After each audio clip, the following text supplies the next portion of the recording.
Bienvenidas y bienvenidos a esta exploración. Hoy vamos a adentrarnos en un tema que seguro resuena en muchas organizaciones, la transformación empresarial. Así es, un tema crucial hoy en día. Nos basamos en un documento que analiza justo eso, esa sensación casi universal de o nos transformamos o morimos que sienten tantas compañías. Es una presión enorme, ¿verdad? Sí, especialmente en la cúpula directiva. Se siente muchísimo. Pero al mismo tiempo el texto destaca algo más. Una frustración también muy grande por los intentos de cambio que no llegan a buen puerto, que fallan. Y esa frustración, fíjate, tiene raíces.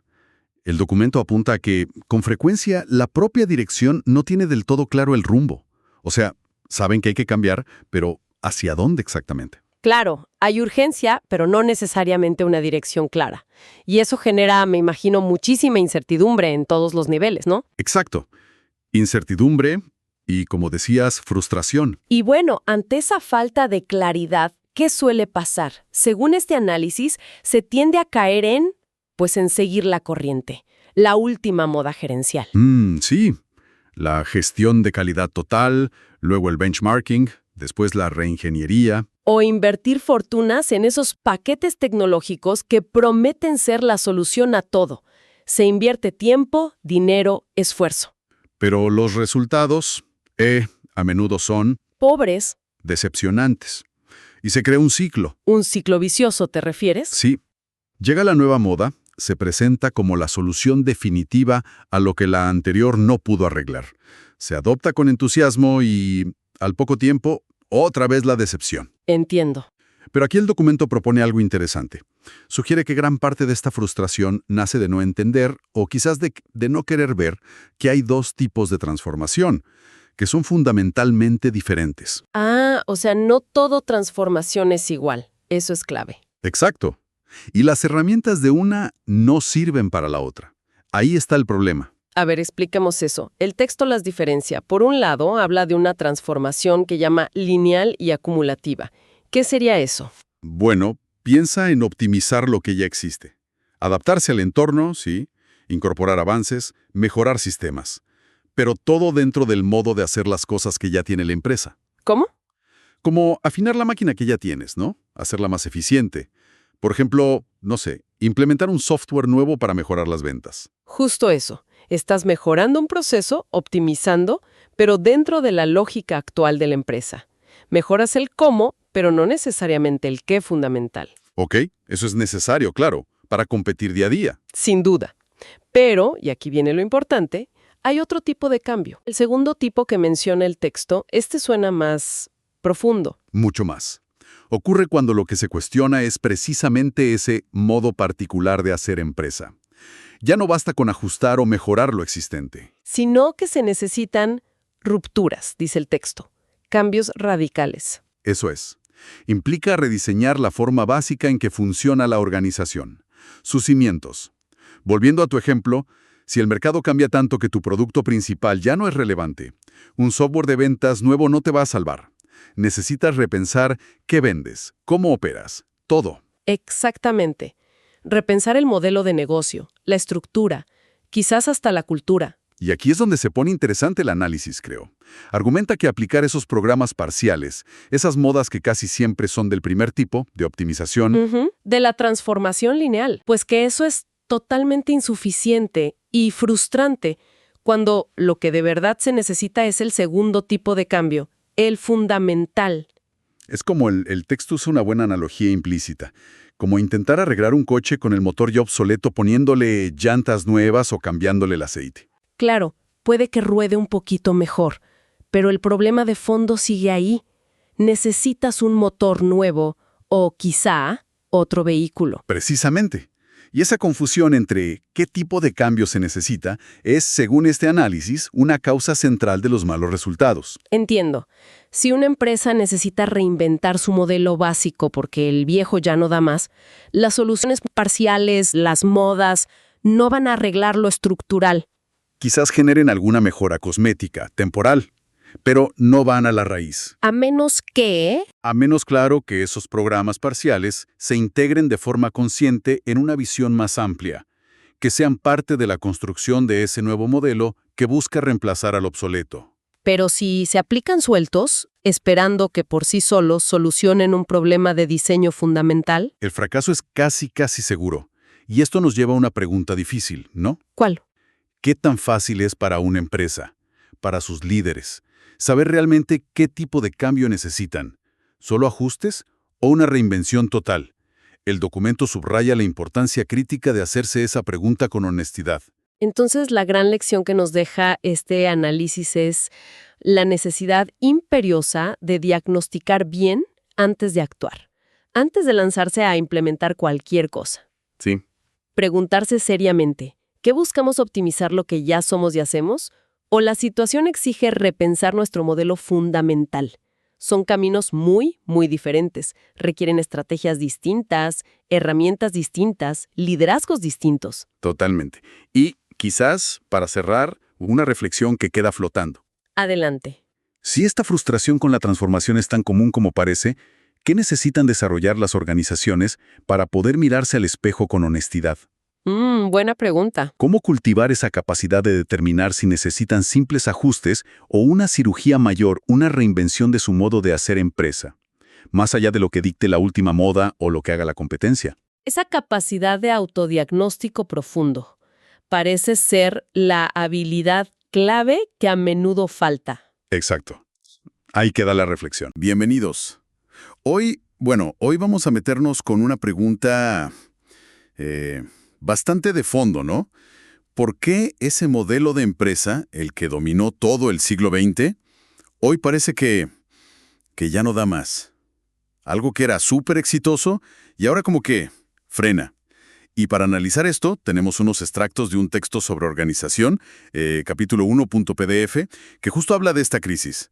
La idea es entender de dónde viene ese modelo tradicional, quién fue este Frederick Taylor del que tanto se habla, y por qué, porque hoy parece agotado. A ver qué lecciones sacamos. Empezamos. El texto arranca fuerte. Dice que esa estructura de siempre, la que nació para hacer todo más productivo, hoy es un límite. Ya no potencia el trabajo.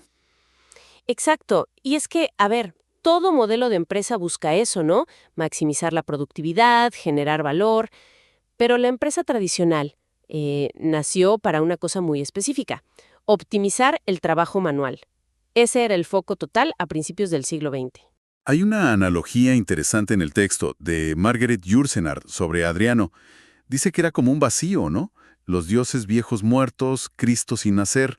¿Estaremos viviendo algo parecido en las empresas? Lo viejo muere, pero lo nuevo, como que no termina de aparecer claramente. Es una imagen potente, sí. Y para entender esa crisis, ese vacío, hay que ir al origen. Y el origen tiene un nombre: Frederick W. Taylor. Peter Drucker dijo que fue una figura central del siglo XX. ¿Por qué? Porque resolvió el problema de la productividad del trabajo manual, el gran tema de esa época. Pero, ¿cómo lo hizo exactamente? Porque suena casi como magia, eso de resolver la productividad así nomás. Bueno, magia no era, Fue método puro.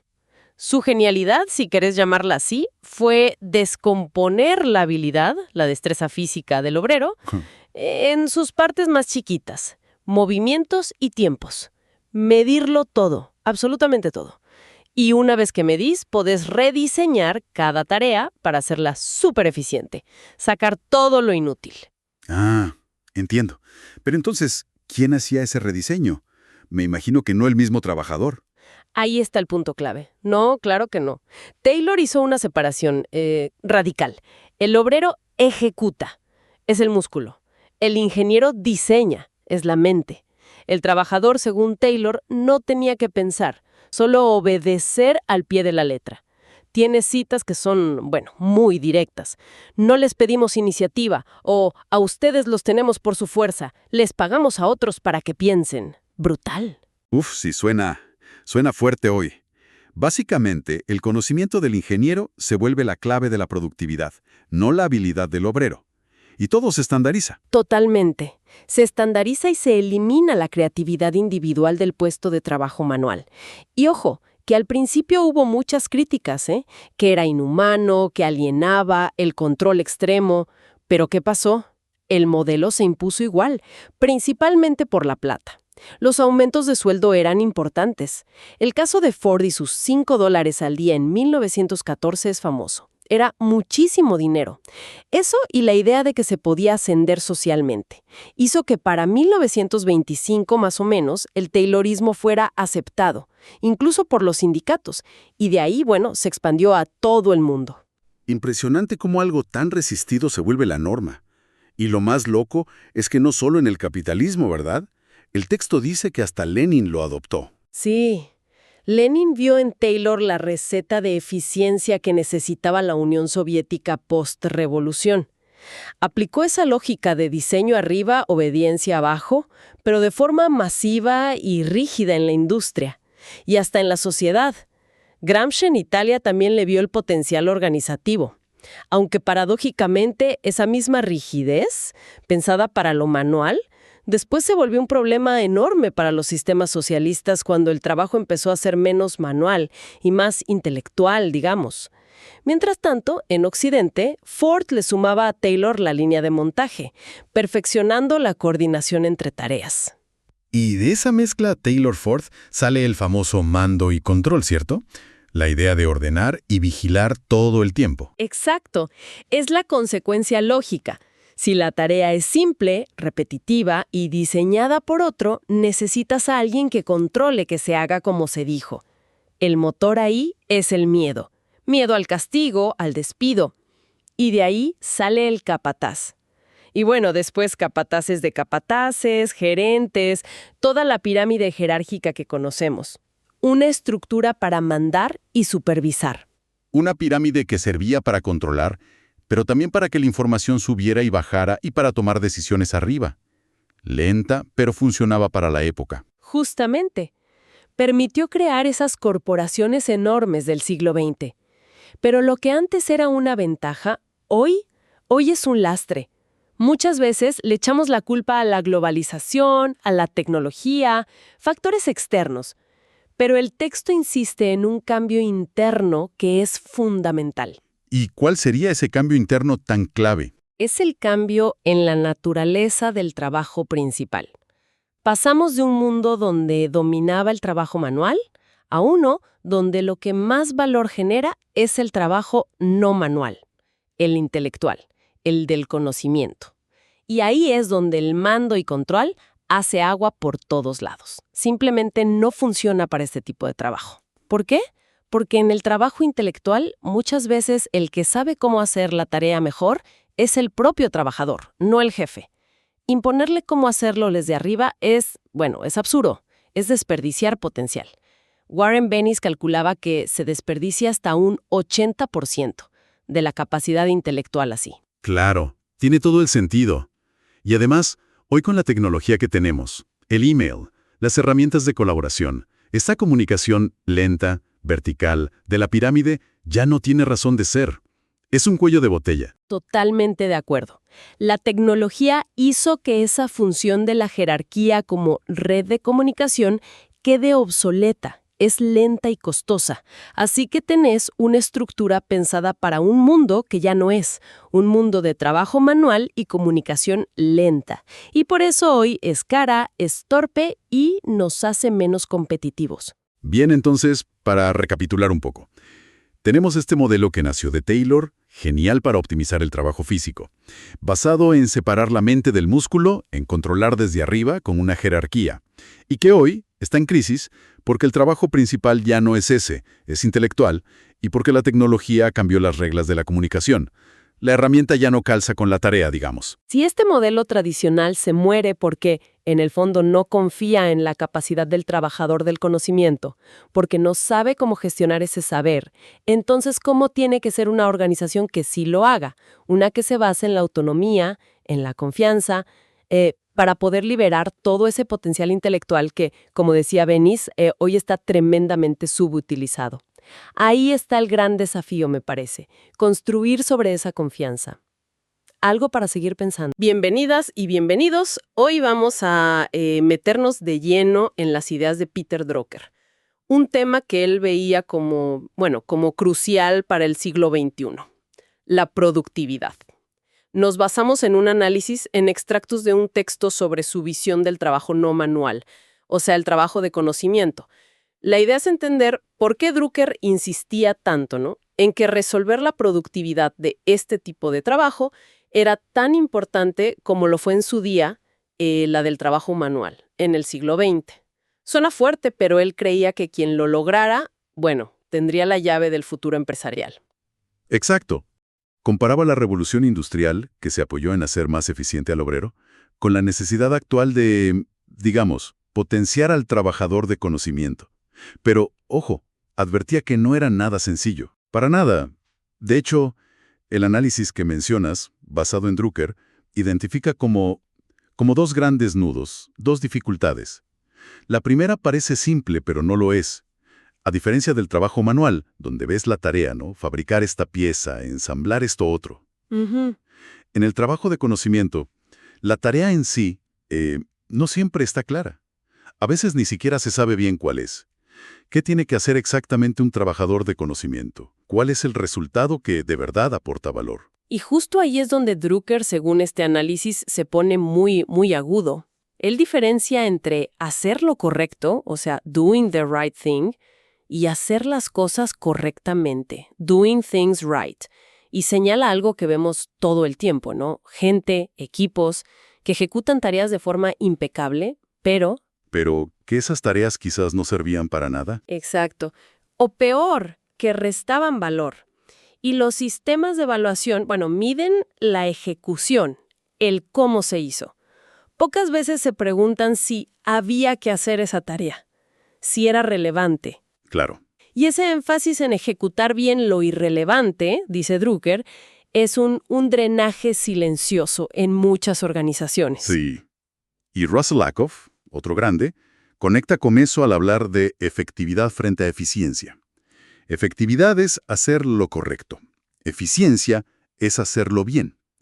Ackoff decía algo, bueno, bastante potente. Es preferible hacer mal lo necesario, porque puedes aprender, puedes corregir el rumbo, que hacer perfectamente bien lo innecesario. Porque eso último solo te afianza en el error, te hace ir más rápido, pero en la dirección equivocada. Es una perspectiva que te obliga a parar y pensar, cierto. Pero definir la tarea correcta es solo una parte. Ligado a esto, viene la segunda dificultad que identifica Drucker, una que tiene que ver con la naturaleza misma del trabajo. Justamente. El trabajo no manual, el de conocimiento, no se basa en la destreza física. No es algo que puedas ver, medir y optimizar fácilmente como hizo Taylor con el trabajo en las fábricas, descomponiendo movimientos y tiempos. Claro, el famoso Taylorismo. Exacto. Aquí la base es otra cosa. Es el conocimiento. Un activo, pues, intangible, mucho más escurridizo. Por eso los llamamos trabajadores de conocimiento. Entonces, si la materia prima es el conocimiento, ¿cómo se gestiona eso? ¿Cómo se potencia? ¿Cómo se hace más productivo? Drey, justo ahí está el meollo del asunto. El nudo gordiano. El propio Drucker, según interpreta este análisis, admitía con bastante honestidad que realmente no sabemos bien cómo aumentar la productividad del trabajo de conocimiento de forma sistemática. Ni siquiera cómo gestionar bien el conocimiento en sí a gran escala. Vaya. No tenemos todavía, digamos, un Taylor para el trabajo intelectual. Y quizá ni sea posible o deseable. Ese es el gran desafío que nos dejó planteado. Pero hay que reconocerle a Drucker, tal como lo presenta la fuente, la lucidez de plantear el problema así.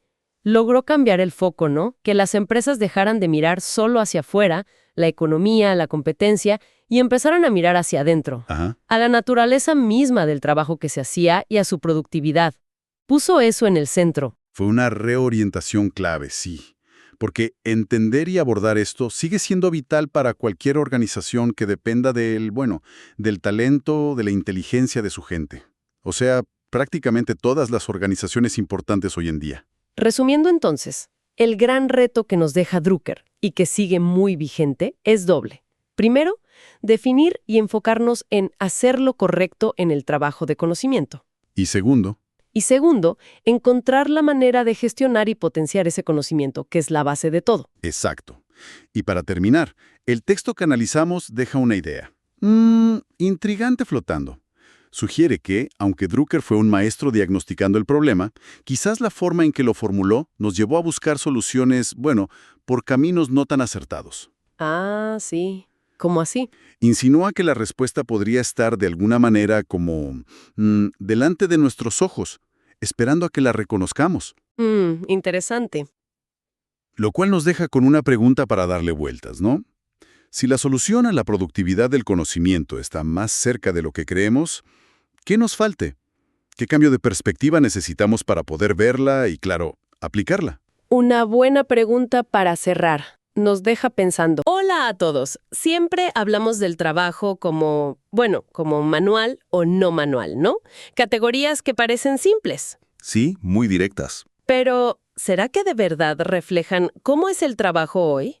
Hoy vamos a explorar unas reflexiones bien interesantes sobre trabajo y conocimiento. Partiendo de esa distinción clásica de Peter Drucker, que ya fue un gran paso porque él sí vio la heterogeneidad del trabajo. Claro, no como Marx, que lo veía todo más homogéneo, ¿verdad? Exacto. Pero bueno, la idea aquí es preguntarnos si esa división inicial, manual-no manual, aunque fue útil, pues, si todavía nos alcanza. Si nos sirve hoy en día. Eso. Queremos buscar formas, digamos, más profundas, más útiles, de entender los diferentes tipos de trabajo. ¿Y por qué esto es tan relevante ahora? Ok. Aquí es donde se pone bueno. El texto que estamos viendo lanza la pregunta clave. ¿Esa división tan de sentido común realmente se sostiene? Es que ahí está el meollo. Porque si lo pensamos, detenidamente, todo trabajo tiene algo físico. Hasta escribir en un teclado, ¿no? Funcionen, ¿no? Como decía Akov, saber el cómo hacerlo. Ajá. Entonces, la diferencia real no puede ser simplemente si hay cuerpo o mente o no los hay. Ni siquiera es solo la cantidad de uno u otro. Ah, claro.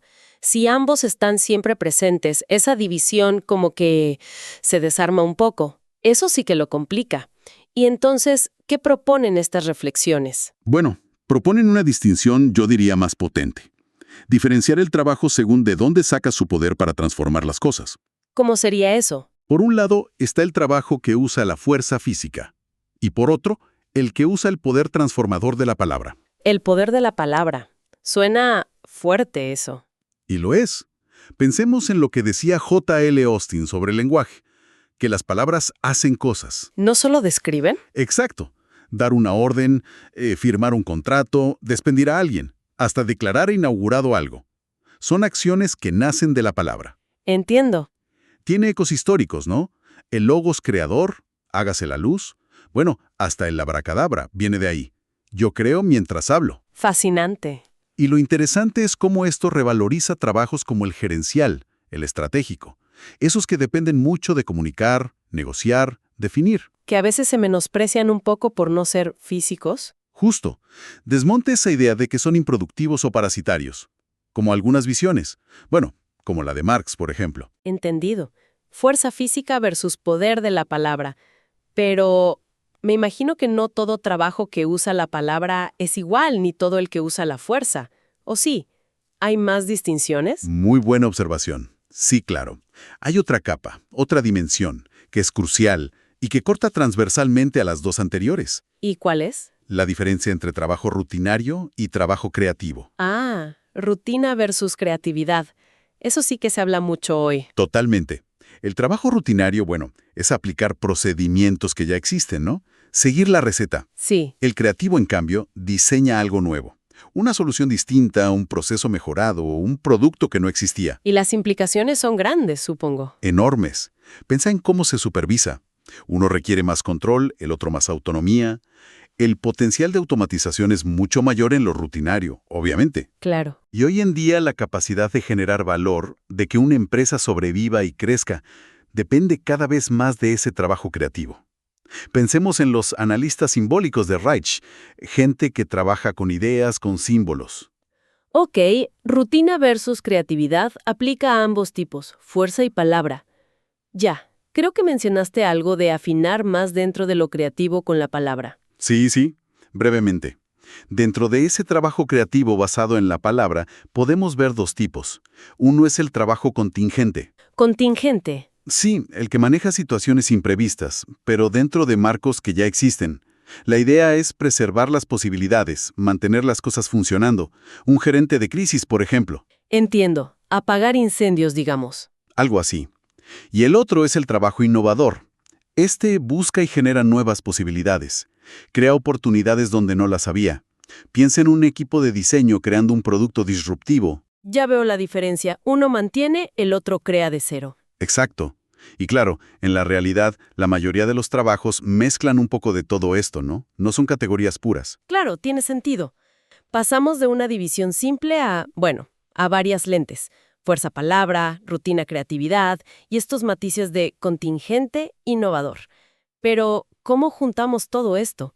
¿Qué significa para la productividad en general? Bueno, significa que no podemos quedarnos mirando solo lo que hace una persona aislada, la tarea individual. No alcanza con eso. No.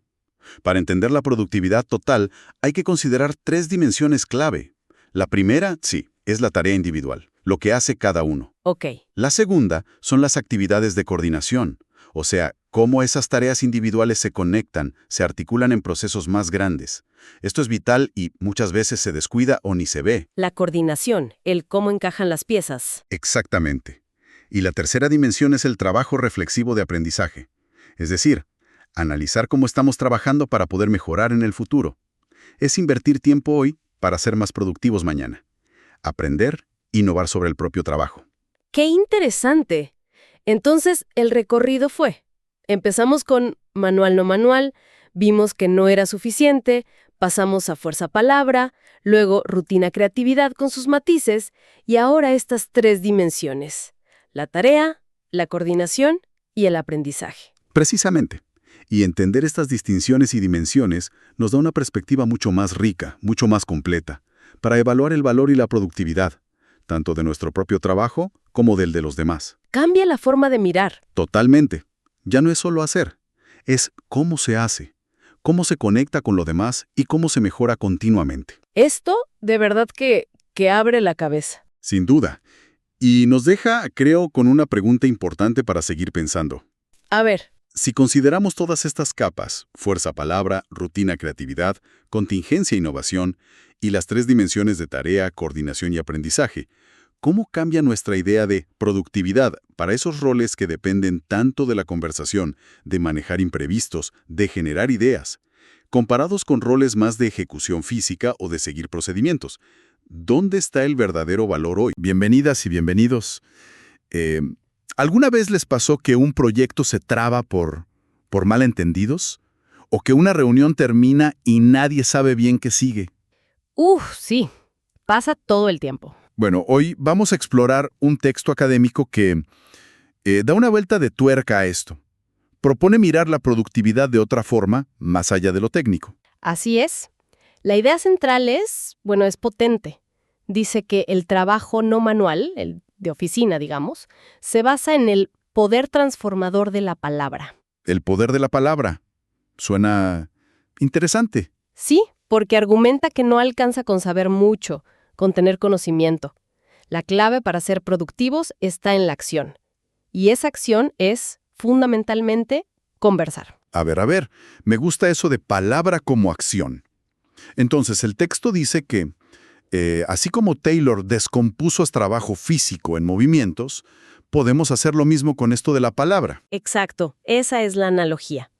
Y ese algo concreto en que se descompone es la conversación. La conversación. Pero ojo, en un sentido amplio, No solo hablar con alguien.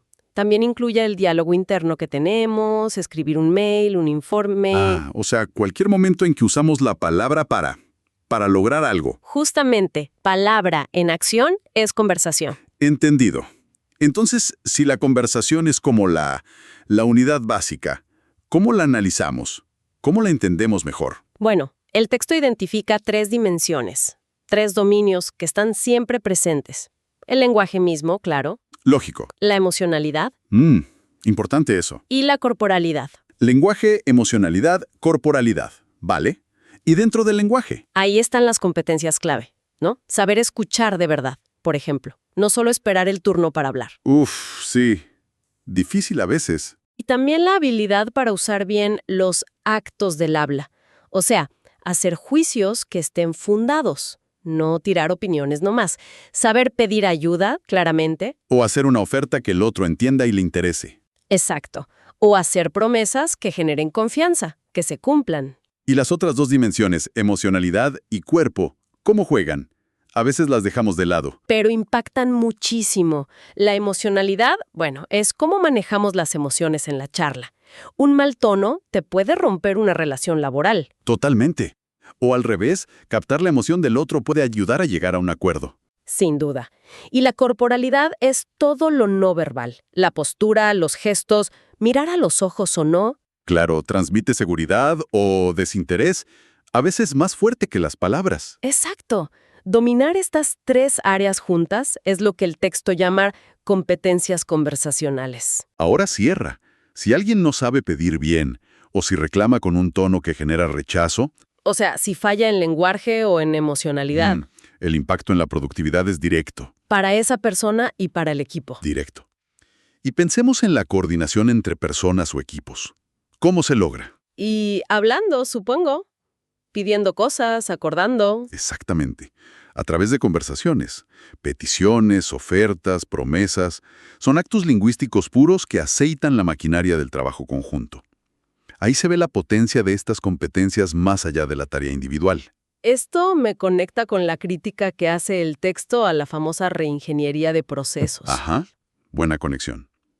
La crítica es esa, que la reingeniería se obsesiona con las cajas del diagrama, o sea, las tareas de cada uno, ¿Sí? pero se olvida de las flechas que unen esas cajas. Las flechas, la coordinación, son pura conversación. Son actividades de coordinación. Y ahí, en cómo conversamos para coordinarnos, es donde muchas veces está el problema. Se descuida la calidad de esas conversaciones. ¡Qué buena observación! Dejar de lado las flechas conversacionales es dejar plata sobre la mesa, ¿no? Ineficiencia pura. ¿Y propone algo el texto para mejorar esto? Sí, primero, reconocer que la coordinación es conversacional. Ese es el primer paso. Después, claro, desarrollar las competencias en la gente. Entrenar esas habilidades. Exacto. Y menciona también tecnologías de workflow, por ejemplo, que intentan de alguna manera estructurar y hasta automatizar esas conversaciones clave de coordinación. Para que no se pierdan las peticiones, las ofertas. Las promesas. Para hacer explícita y eficaz esa flecha. Para que todo fluya, la flecha. Pero esto no es solo para hacer el trabajo de hoy, ¿verdad? También habla de aprender. Correcto.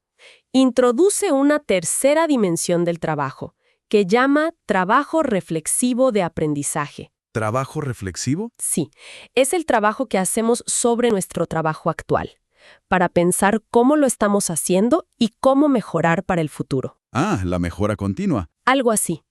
Y lo crucial es que dice que esta reflexión también es en el fondo una práctica conversacional. ¿También? ¿Cómo? Porque requiere competencias para mirar críticamente cómo trabajamos, para cuestionar lo que damos por sentado, para aprender de errores, y eso lo hacemos conversando, sea con nosotros mismos o con otros. Habla de ser practicantes reflexivos. Integrando acción y reflexión a través de la conversación. Eso mismo. Bueno, a ver si juntamos todo. La idea fuerte es que la productividad, sobre todo en trabajos de conocimiento, no depende tanto de cuánto sabes. Que es importante, claro. Pero no es lo único. Sino de qué tan hábil eres para actuar usando la conversación. Exacto. Y esto aplica a todo. Cómo haces tu tarea, cómo te coordinas con otros y cómo reflexionas para aprender y mejorar. Precisamente. El conocimiento es la base, sí, pero es la competencia conversacional, lenguaje, emoción, cuerpo, la que lo pone en acción productiva. Mejorar cómo escuchamos, pedimos, ofrecemos, resolvemos desacuerdos. Incluso cómo pensamos sobre lo que hacemos. Esa es la vía directa para ser más efectivos. Esa es la propuesta central. Nos deja pensando, ¿eh? Si la conversación es acción y es tan clave, ¿qué conversaciones específicas de nuestro día a día, quizás esas que se repiten, podrían estar frenando resultados? O potenciándolos, claro. ¿Qué flechas conversacionales podríamos intervenir para que las cosas funcionen mejor? Una pregunta para llevarse. Oye, vamos a darle una vuelta a cómo están cambiando las empresas, ¿no? Dejando atrás esos modelos más tradicionales, nos basamos en algunas ideas clave de un texto del capítulo 5 que justo explora estas nuevas formas de organizar el trabajo, la gestión. Y bueno, la idea hoy es entender por qué ese modelo de mando y control parece que ya no da más. ¿Y qué es esto nuevo que emerge? Esto de la confianza, el coaching. Vamos a meternos ahí. El material arranca describiendo el modelo tradicional, de mando y control, y lo pone como limitante. Y lo interesante es el por qué lo limita. Dice que pone como un techo al desempeño. ¿Por qué? Porque castiga el error, y bueno, sin error es difícil aprender, ¿no? O innovar. Exacto. Y el efecto es doble, digamos. No solo frena el potencial, sino que además no aprovecha todo el conocimiento que la gente ya tiene. Y lo más fuerte, creo yo, que resalta el texto, es que opera desde el miedo. La emocionalidad base es el miedo. Uf, el miedo. Y el miedo, bueno, ya sabemos, inhibe, cierra puertas. Para la creatividad, para tomar riesgos, es lo opuesto a lo que se necesita ahora. Clarísimo. Entonces, si el miedo es el freno, ¿cuál sería el acelerador? El texto insiste mucho con la confianza. Sí, la confianza la presentan como la emoción clave del nuevo modelo. Es lo que permite que la gente se abra, que se anime a aprender, a probar, a equivocarse incluso, y aprender de eso. Es como la base para pasar del control milimétrico a una gestión más por procesos, por resultados. Lo que llaman autonomía responsable. Autonomía responsable. Me gusta ese término. O sea, libertad para hacer, pero haciéndose cargo. Eso mismo, libertad con compromiso hacia los objetivos, claro. Y acá es donde la cosa se pone más interesante. Porque si cambia la emoción base y la forma de gestionar, la figura de autoridad, bueno, cambia por completo. Se despide al capataz. Totalmente. Y emerge esta figura del coach. Ya no se trata tanto de dar la orden específica, porque muchas veces el que está haciendo la tarea sabe más que el jefe. El rol del líder entonces se transforma. Pasa a ser alguien que facilita, que asegura que todo esté alineado con los objetivos generales y que ayuda al equipo a sacar lo mejor de sí, quitando trabas. Casi como dar vuelta a la pirámide, ¿no? Exacto. La dirección, digamos, al servicio del equipo que está en la cancha. Pero a ver, ¿qué hace concretamente un coach en este contexto? Porque no es solo echar porras, ¿verdad? No, para nada. Un coach, según lo plantea el material, observa mucho. Observa el desempeño, detecta dónde están los frenos, que muchas veces son internos, cosas que la propia persona no ve. Y desde ahí, facilita el aprendizaje para que se superen esos límites, para llegar a otro nivel de desempeño. Es un facilitador constante. Entiendo. Un facilitador del aprendizaje y de la acción efectiva. Justamente. Y esto, me imagino, también pega en la estructura de la empresa. No podemos seguir con esas pirámides súper rígidas si la dinámica es otra. Correcto. Las estructuras que acompañan esto tienden a ser, bueno, más planas, más flexibles, como redes interconectadas. La visión global ya no puede estar solo arriba, tiene que circular. Y el texto sugiere que eso se logra con más movilidad interna, con una mirada más sistémica, que cada uno entienda el todo. Claro, que no sea solo mi pedacito. Exacto. Cada empresa, igual, tiene que encontrar su diseño el que le sirva. No hay una receta única. Para que quede bien clara la diferencia, el texto hace como un punteo, ¿no? Un cara a cara entre los dos modelos. Sí, y es muy gráfico. A ver, algunos puntos clave que menciona. El trabajo pasa de ser principalmente manual a no manual, basado en la palabra, en el conocimiento. La regulación. De mando y control externo a autonomía responsable interna. Ajá. La emoción base. Del miedo a la confianza. La autoridad. Del capataz que vigila al coach que acompaña y facilita. Sí. La estructura. De la pirámide jerárquica a algo más horizontal, flexible, tipo red. Y la guía principal. Ya no es la estandarización, sino el aprendizaje continuo de la organización. Queda clarísimo el contraste. Es un cambio enorme. La conclusión que uno saca del material es bastante directa. El modelo tradicional simplemente ya no responde. No funciona para la complejidad de hoy. Así que la transformación no es si querés o no. Es adaptarse o quedarse en el camino. Es supervivencia. Entonces, llevándolo a la práctica, ¿qué nos deja todo esto? La reflexión final que propone el material es fuerte, ¿eh? Dice que no alcanza con hacer ajustes menores. Hay que construir una forma de hacer empresa radicalmente distinta. Un sistema operativo nuevo, por decirlo así. Exacto. Y eso, creo, nos deja picando una pregunta interesante que surge de todo esto que analizamos. Si la confianza y el coaching son tan centrales, tan transformadores, ¿cuáles son esas barreras más profundas, las culturales, las de mentalidad, que vemos en las organizaciones más tradicionales y que impiden que este cambio se dé de verdad, más allá de que lo pongan en un cartelito o en la misión de la empresa? ¿Qué es lo que realmente... Bienvenidas y bienvenidos. Hoy nos metemos en un tema que, bueno, está en boca de todos y es fundamental: la confianza. Vamos a explorar esto a fondo, inspirados en parte por el trabajo de Niklas Luhmann, que analiza por qué los viejos modelos de gestión como que ya no funcionan, y por qué la confianza parece ser, digamos, la clave del futuro en las relaciones, sobre todo en el trabajo. Queremos entender qué es realmente, más allá de una palabra. Exacto. El análisis contrasta muy bien ese modelo tradicional de mando y control, que se basa en órdenes, supervisión constante y, en el fondo, seamos sinceros, en el miedo. Y lo pone frente a la necesidad actual de relaciones que se construyan sobre la confianza. ¿Y ese modelo antiguo por qué está en crisis? Un trabajo más intelectual, de conocimiento, ¿no? Y ahí el jefe ya no es el que más sabe de todo. De hecho, muchas veces los colaboradores saben bastante más de su área específica.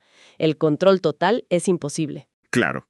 Y ahí hay un punto súper interesante que mencionan: el miedo, que quizás servía para presionar en tareas manuales, Ajá. pero en el trabajo de conocimiento tiene el efecto contrario. O sea, en lugar de motivar, inhibe, frena la creatividad, la innovación, las ganas de aprender. Te contrae. Totalmente. Te cierra en lugar de abrirte.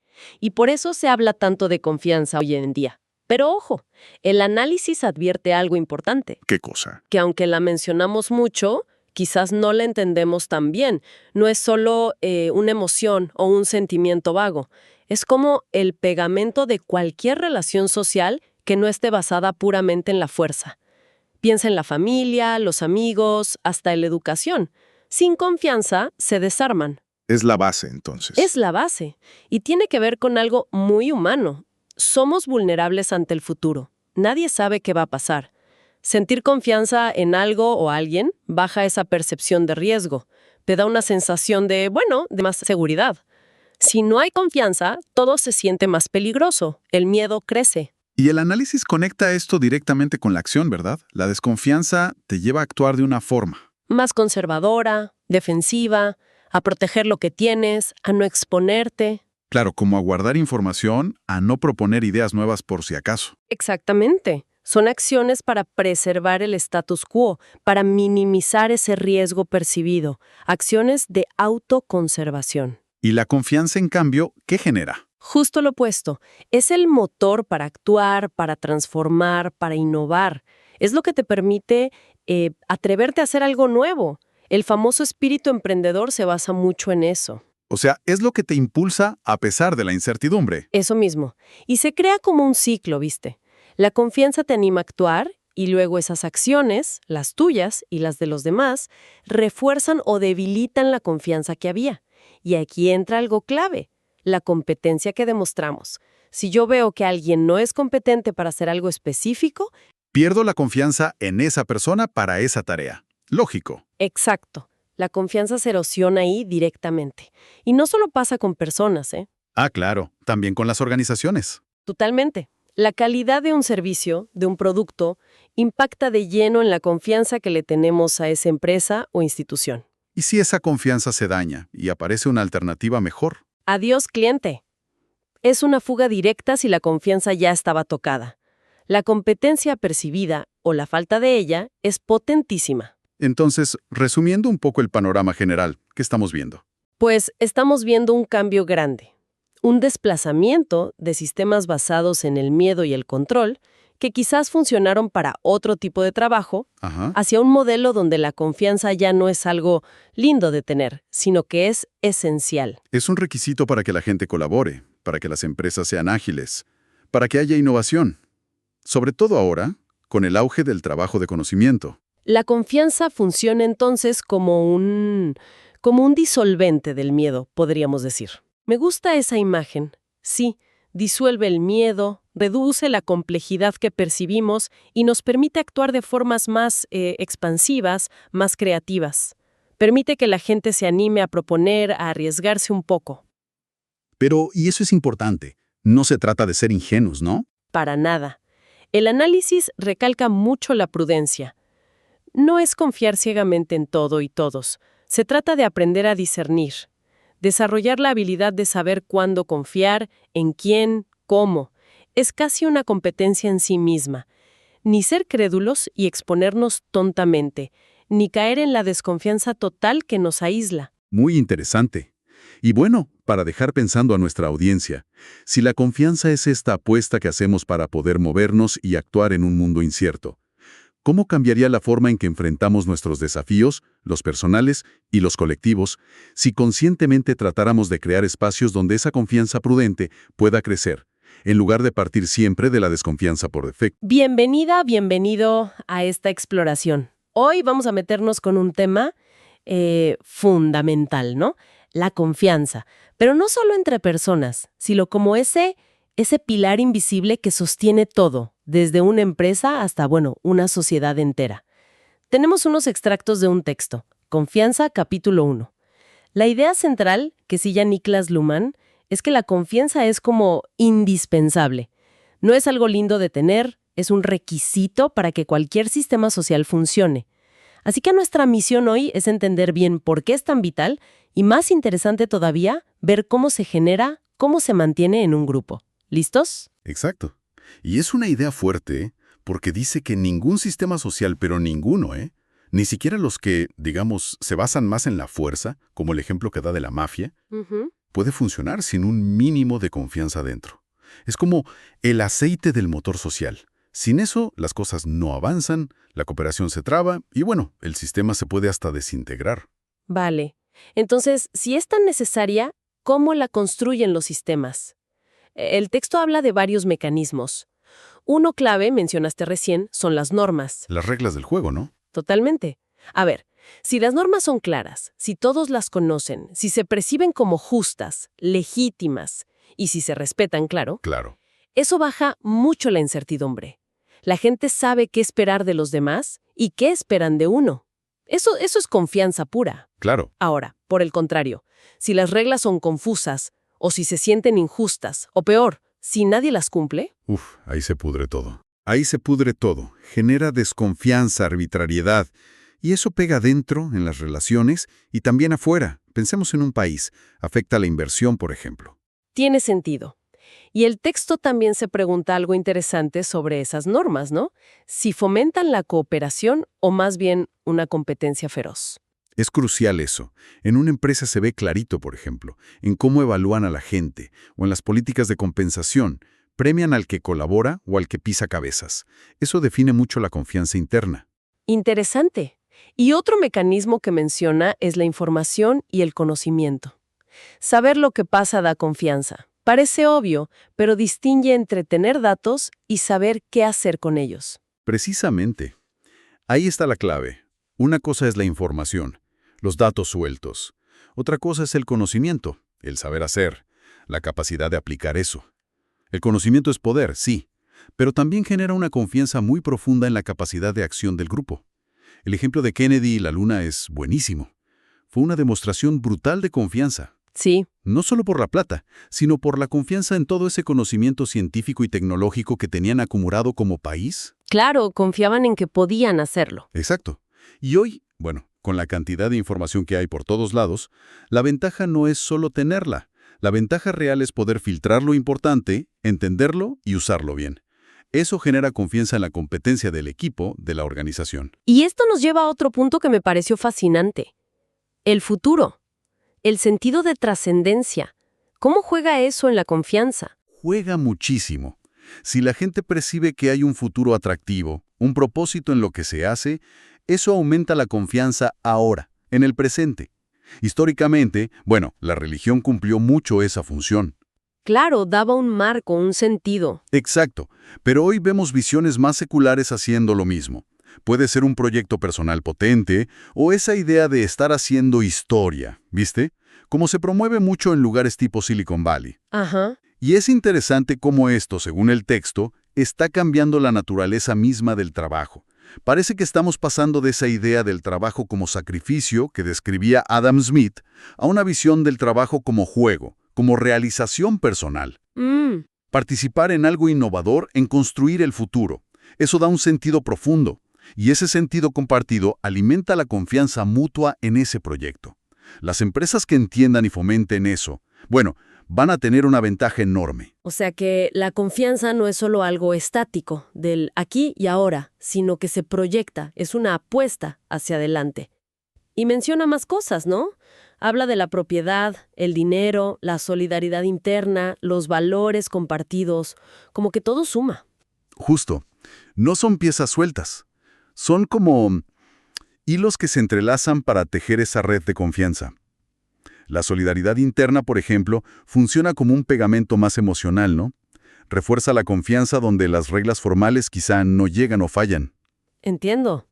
Y los valores compartidos, bueno, esos dan el porqué de fondo, el sentido último de por qué seguimos esas normas. Crean una cohesión más profunda. Y cuando esa red se empieza a romper, cuando estos mecanismos fallan, ¿qué pasa? El texto es bastante claro en eso. Advierte que la alternativa que suele aparecer es la fuerza, el control externo, la coerción. Que no suena muy sostenible. Para nada. Es una solución frágil y riesgosa. Puede llevar a la desintegración del grupo, o bueno, a sistemas autoritarios.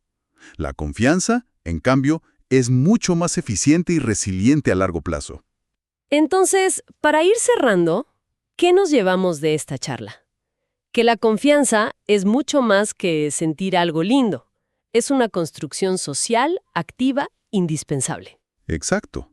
Sin ella, los sistemas sociales, sean los que sean, no funcionan bien. Se traban, se vuelven ineficientes o directamente se rompen. Y lo importante es que no es magia. Se construye con herramientas concretas. Así es.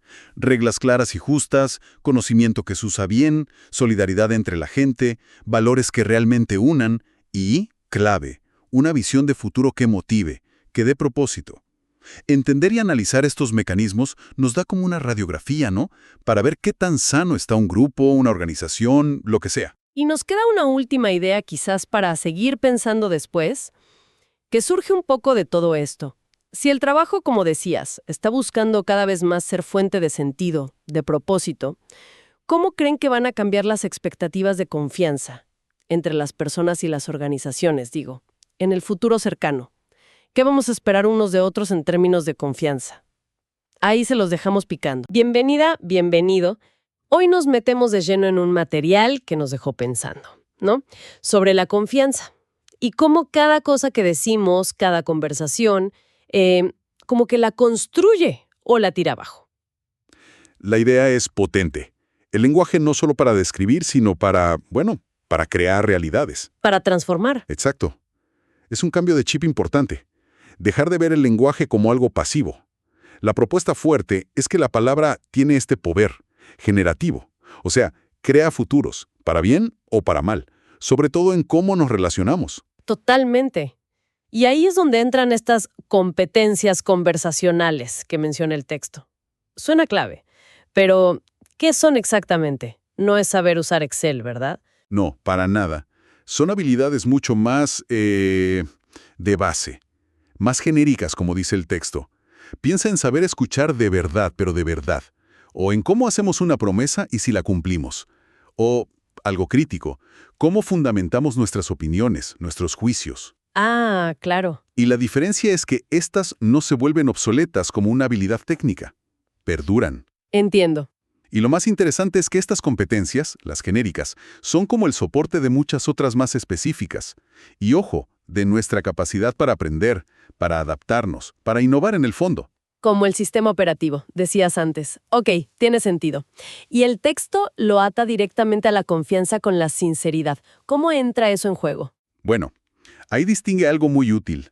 Lo que decimos en público, digamos, la conversación externa, y lo que pensamos de verdad, la conversación privada. Ajá. La confianza se quiebra, lógicamente, cuando hay mucha distancia entre esas dos. Si yo te digo, sí, claro que te ayudo, pero por dentro estoy pensando, qué pereza, no quiero, mi palabra pierde valor. Entendido. Y ojo, esto no es que no sepas cómo ayudar. O sea, no es falta de competencia, es falta de sinceridad. Y eso ya es un tema más ético, ¿no? Clarísimo. No es soltar todo lo que uno piensa sin filtro, sino que lo que sí decimos, bueno, que sea genuino. Que haya coherencia. Pero además de la sinceridad, el texto profundiza en competencias más específicas. ¿Cuáles serían? Sí, detalla varias y cómo pegan en la confianza. La primera, y para mí es básica, saber escuchar. Si sientes que el otro no te está escuchando bien, que no capta lo que necesitas o tu punto, Sí. ¿Cómo vas a confiar? exacto. Ya empieza la duda. ¿Me habrá entendido? ¿Hará lo que corresponde?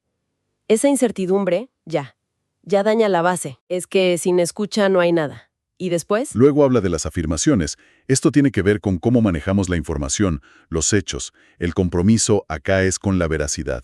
Por ejemplo, si digo el informe ya está listo, chequee que de verdad está listo. Dar datos sin verificar, aunque no haya mala intención. Eché mina la confianza igual, porque la próxima vez dudarás. Claro. Ahí la falla es de competencia en verificar, no necesariamente de sinceridad. Quizás creías que estaba listo. Entiendo la distinción. Tercera, Las declaraciones, que son actos de lenguaje que crean realidades nuevas. Tomar una decisión, hacer un nombramiento, fijar una política. ok, como decir, ¿estás contratado o la reunión es mañana? Exacto. Y para eso necesitas autoridad. Si alguien toma decisiones importantes sin tener la autoridad reconocida para hacerlo, o si cambia de opinión a cada rato, Genera una inestabilidad tremenda, desconfianza total en el rombo. totalmente. Coherencia y legitimidad son claves ahí. Luego, cuarto punto. Los juicios. Nuestras opiniones. Upa, terreno delicado. Muy delicado. El punto acá es que deben estar bien fundados, o sea, basados en evidencia, en observaciones concretas, emitir juicios a la ligera sobre el desempeño de alguien o sobre una situación sin poder explicar por qué piensas eso. Destruye la confianza. Y ni hablar de la incapacidad de dar o recibir feedback, ¿no? Si todo es ataque o defensa. Exacto. Se bloquea el aprendizaje y el desempeño del equipo entero puede sufrir muchísimo. Y llegamos a la quinta, ¿Y? las promesas, que es donde el análisis se pone más complejo. Porque no basta con saber hacer algo y querer hacerlo en el momento, ¿cierto? Justo. Ahí entra un tercer elemento crucial, la responsabilidad. La pregunta es, ¿esta persona cumple consistentemente? ¿Gestiona sus compromisos a lo largo del tiempo, incluso si surgen otras cosas? Claro. Puede ser muy bueno en algo y muy sincero al prometer. Pero si eres de los que siempre falla porque te sobrecomprometes o cambias prioridades sin avisar, entonces eres irresponsable en el cumplimiento. Tu palabra, aunque sincera en el momento, pierde credibilidad a futuro. Este triple chequeo. Sabe hacerlo, competencia. Quiere hacerlo, sinceridad. Cumple habitualmente, responsabilidad. Es una herramienta súper potente para ver por qué falla la confianza. Qué bueno se desglose. Entonces, para construir confianza no alcanza con las buenas intenciones, ni con ser un crack técnico. Hay que mirar más. Correcto. El texto sugiere que hay que trabajar en dos frentes. Uno es el sistema. La cultura de la empresa, los procesos, facilitan o dificultan la confianza. Y el otro, claro, es el comportamiento individual. Desarrollar estas competencias conversacionales de las que hablamos. Ser conscientes de ellas. Entonces, resumiendo un poco todo esto, ¿qué nos llevamos? Que la confianza no es algo así mágico. Se construye o se rompe activamente, con cómo usamos las palabras. Exacto. Depende de nuestra sinceridad, de mejorar habilidades como escuchar o cumplir lo que prometemos, y de hacernos cargo, ser responsables del peso de nuestra palabra. Tal cual. No es etéreo. Se basa en habilidades que podemos ver, que podemos practicar y mejorar. Tanto nosotros como en los equipos o grupos donde estemos. Y queda picando una pregunta, ¿no? Para quienes nos escuchan. ¿Qué pasaría si empezáramos a mirar nuestras conversaciones y las de los demás con estos tres lentes? Competencia, sinceridad y responsabilidad. ¿Cambiaría cómo vemos la confianza en nuestras relaciones día a día?